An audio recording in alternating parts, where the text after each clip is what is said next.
Take a look at this extremely low mintage silver coin from the Solomon Islands. It is unique and beautiful, just like the land that it hails from.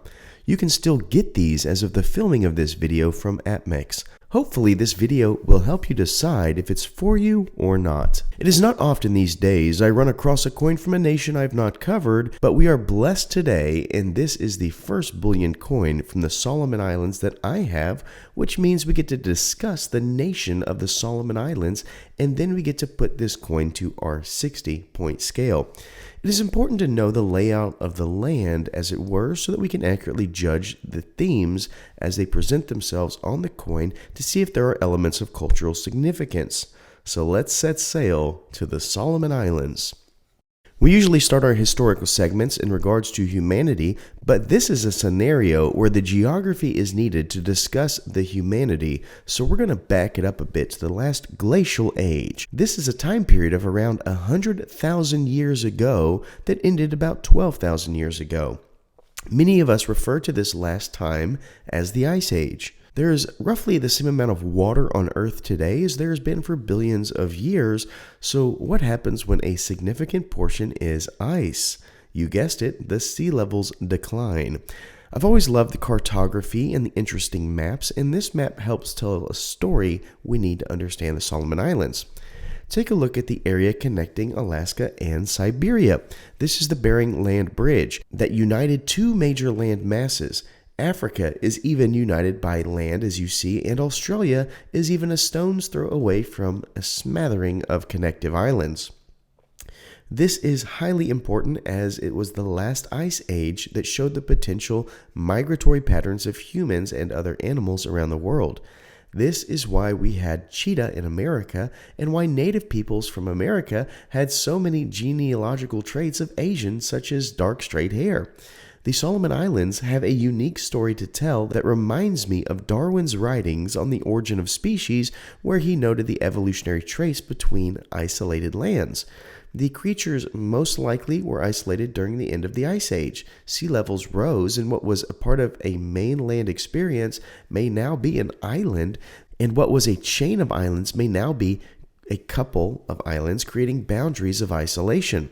As you see on this map, during the last glacial period, the low seas led to much of Melanesia to be accessible by foot. We now compare it to the modern map, which tells a parallel story. The seas have now risen, and though you see evidence of the tectonic plates which created this ridge of bygone landmass, we are now left with the highest elevation of the plates in a shoving match, which is a set of over 900 islands. We have a handful of large islands, but mostly smaller islands.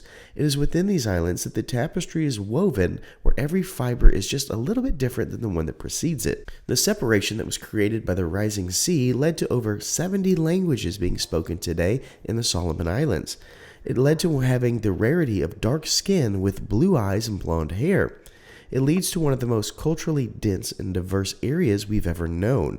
And it leads to one of the most beautiful representations of island life, both in regards to humanity, but also with the flora and fauna created by the ridge. Some of the islands have benefits of miles-deep ocean bounty on one side, and the life-sustaining shallow reef that spans for miles on the other. In more recent days, these islands were found by a Spanish explorer who named the Solomon Islands after claiming it was where Solomon's wealth had disappeared to.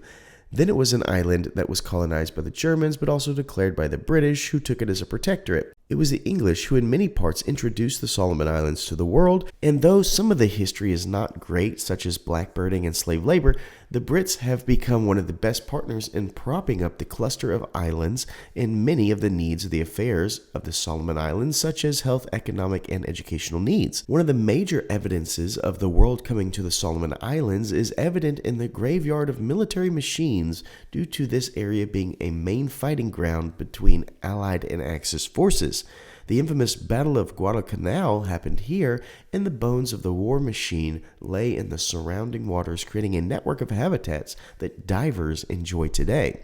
Speaking of outsiders enjoying elements of the Solomon Islands, it is one of the least visited vacation sites, receiving less than 30,000 visitors a year. There are so many elements worth mentioning that this short video will leave out, but the Solomon Islands is a fantastically unique vacation.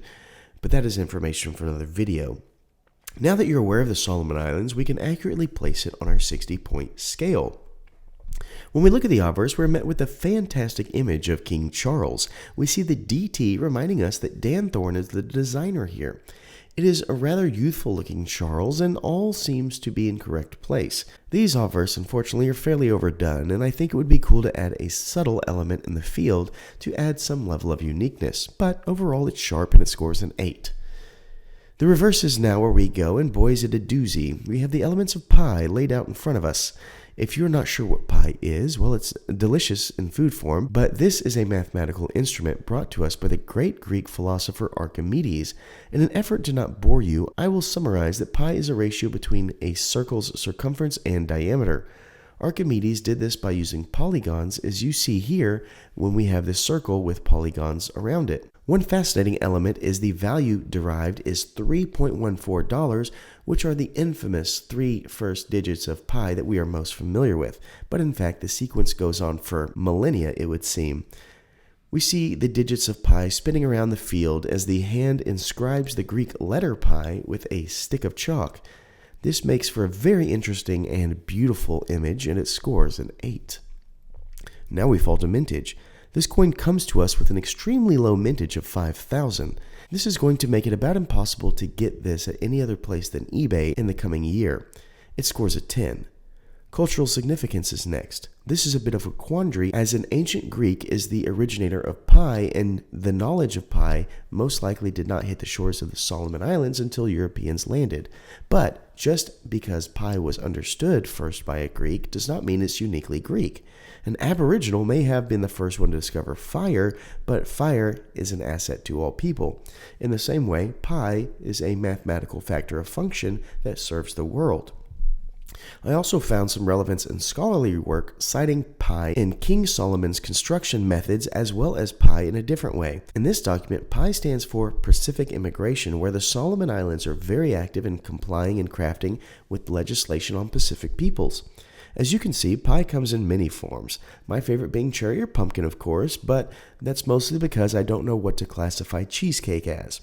Jokes aside, the mathematical function of pi existed before we understood it and goes beyond humanity, so I score it an 8.